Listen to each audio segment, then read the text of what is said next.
Welcome to my nightmare.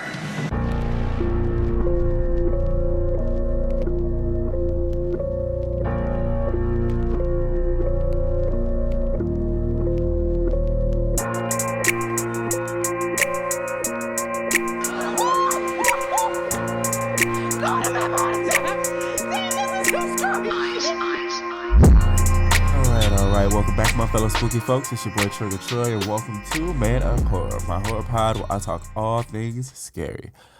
Today is a horror kid centric episode. I'm sharing my top 5 creepy horror kids, and then I'll review and rate the film Children of the Corn 2023. I just found out there was a remake for it, so there's that. I watched it the other night, so it's gonna be a fun episode. Let's go ahead and get into it. An eternal child. I am the eater of worlds and of children. In 5th place, a creepy horror kid who, spoiler alert, turned out not to be a kid at all. Esther from the Orphan series. At first glance, Esther is like the sweet, simple little Polish girl who's like a little weird, but nothing too creepy, right? Wrong. This bitch is nuts. Not only is she insane, but she's a grown ass 35-year-old woman with a gland disorder that causes her body not to go past that of a 12-year-old girl. She impersonates a little girl ultimately in the films, gets adopted, tries to, fucking sleep with the father of whichever family, and then tries to kill them when her advances are, received, basically. Insane. Totally worth the watch if you haven't seen any of the films. There's only 2 of them, but they're like 10 years apart. And again, spoiler alert, but not really, because again, the first one came out 10 years ago. So it's kind of on you if you haven't seen it yet. In 4th place, The Shining Twins. I think, honestly, these 2 little girls are like the quintessential horror movie creepy kids, right? Like, I think they are such a staple for the creepy horror movie kid. And though they're only in the film for like a minute or two, it stays with you.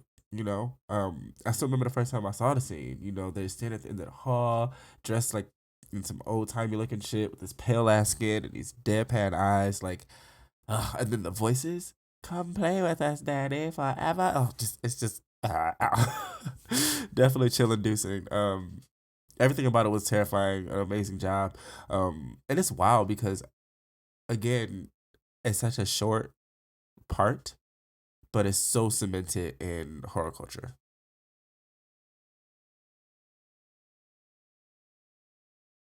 In 3rd place, Isaac from Children of the Corn. This little bastard was in fucking tense. And yes, I said little bastard because if you see the movie, you know why I said it. And listen, like, I'm not necessarily an advocate for calling children names, but again, this fucking kid had it coming.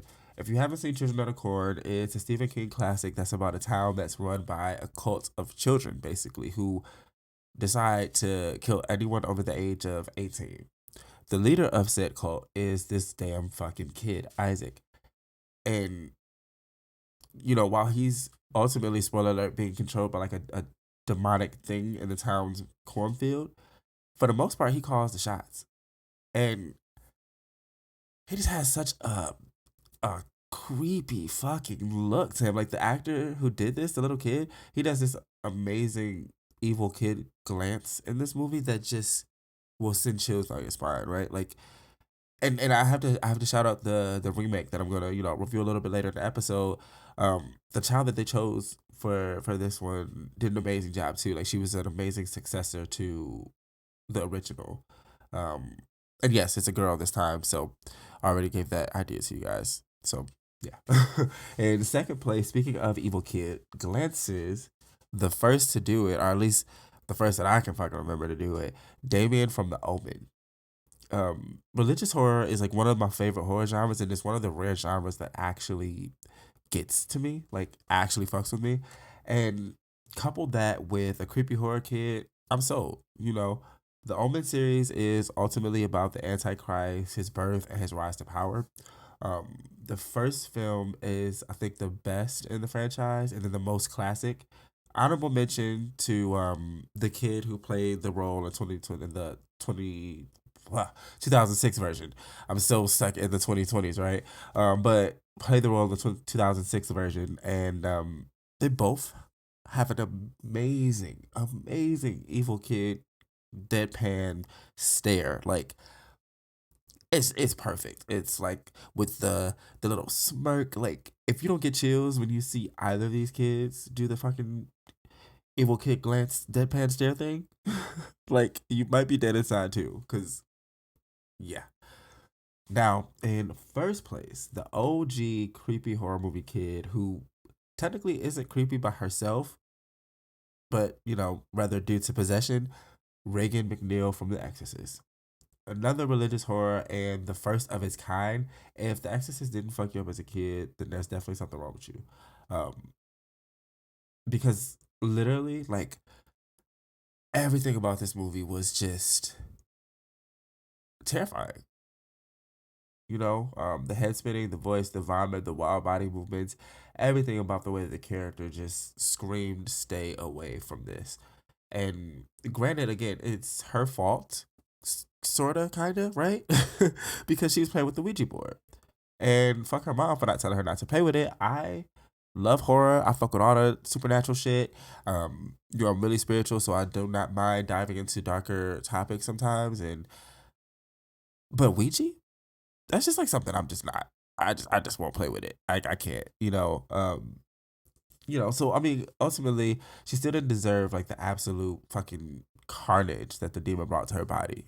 So um, in that respect, she, I guess deserved better, but she got saved at the end, so that's all that matters.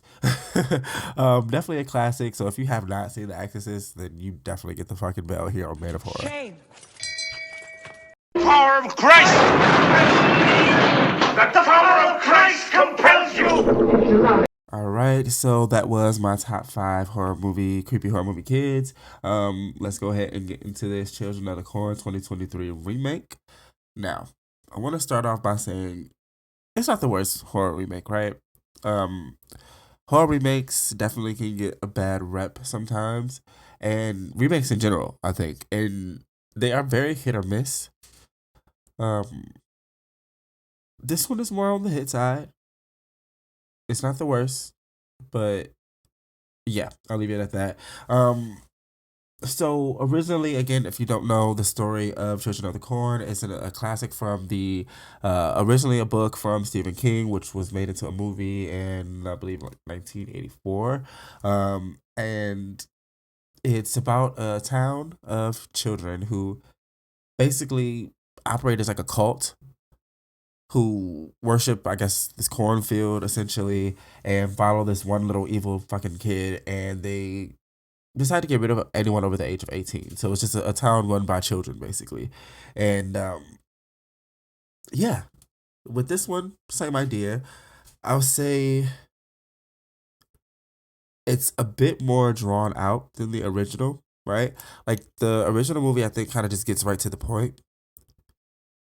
Like, I think in the opening scene, they're already fucking killing the adults, like showing what the fuck is going down. So with this one, it's a bit more drawn out because I think the focus of this one was to show more of the conflict between the children and the adults and why they did what they did.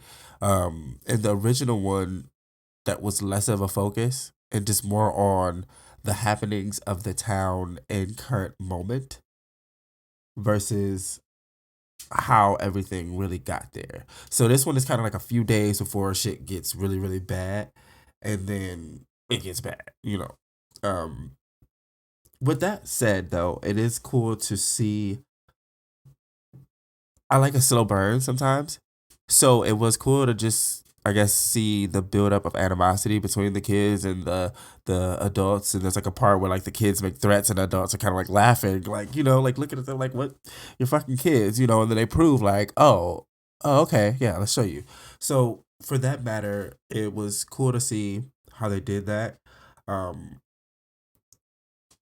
there was like I mentioned, earlier, the child that they chose to do, to be the cult leader. This time they used a girl, and she did so good. She was an asshole.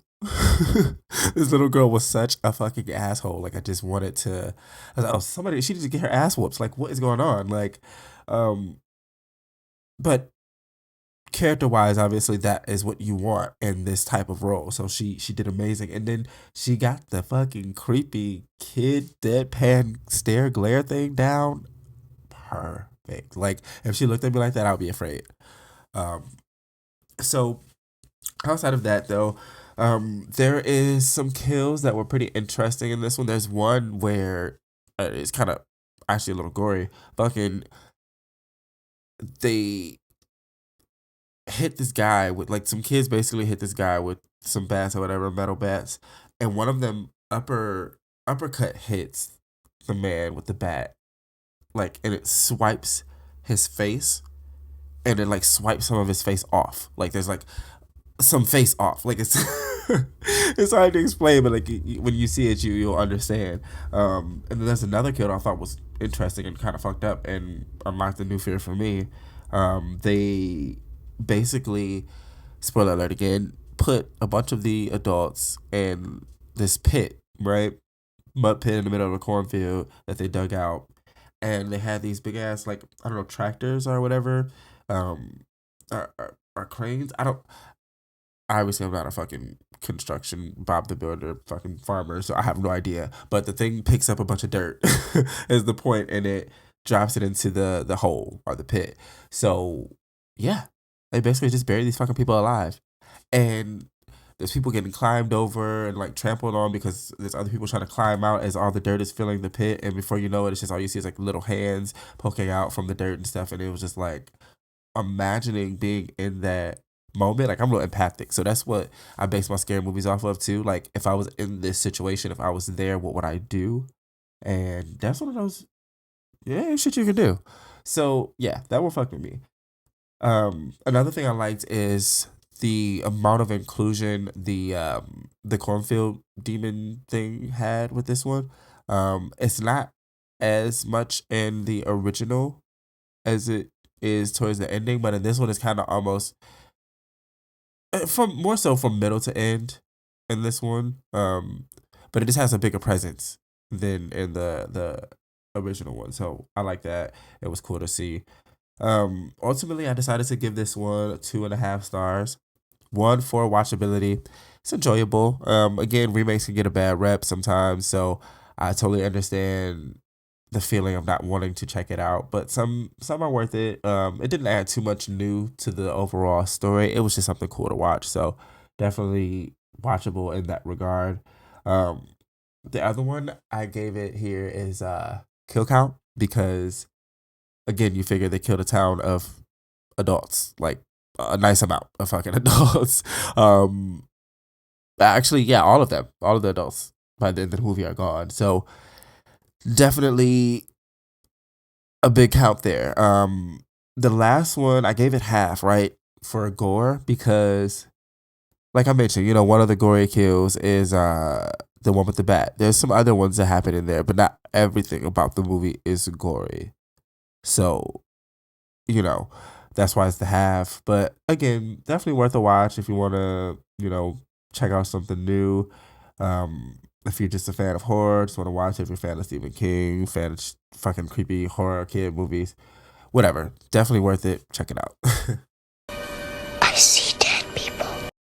All right. So thanks so much for listening, guys. I appreciate it so much. We're sitting at 700 listens right now. So the support is so real as always. Keep coming back. Okay.